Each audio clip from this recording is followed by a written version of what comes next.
Subject pronounce ಕರ್ತರ ಸರ್ವನಾಮಗಳು.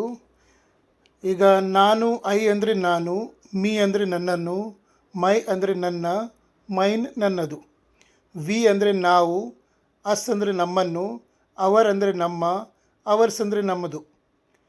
You ಅಂದರೆ singular ಏಕವಚನ ಬಂದಾಗ ನೀನು, ಯು ನಿನ್ನನ್ನು, ಯುವರ್ ನಿನ್ನ, ಯುವರ್ಸ್ ನಿನ್ನದು. ಅದೇ ಥರ ಯು ಪ್ಲೂರಲ್ ಬಹುವಚನ ಬಂದಾಗ ನೀವು, ಯು ನಿಮ್ಮನ್ನು, ಯುವರ್ ನಿಮ್ಮ, ಯುವರ್ಸ್ ನಿಮ್ಮದು.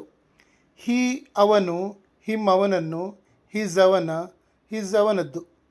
ಶಿ ಅವಳು, ಹರ್ ಅವಳನ್ನು, ಹರ್ ಅವಳ, ಹರ್ಸ್ ಅವಳದ್ದು.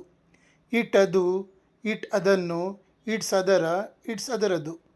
ದೇ ಅವರು ಮತ್ತು ಅವುಗಳು, ಇದು ಜನರಿಗೂ ಆಗ್ತದೆ ವಸ್ತುಗಳಿಗೂ ಆಗ್ತದೆ. ದೆಮ್ ಅವರನ್ನು ಅವುಗಳನ್ನು, ದೇರ್ ಅವರ ಅವುಗಳ, ದೇರ್ಸ್ ಅವರದ್ದು ಮತ್ತು ಅವುಗಳದ್ದು.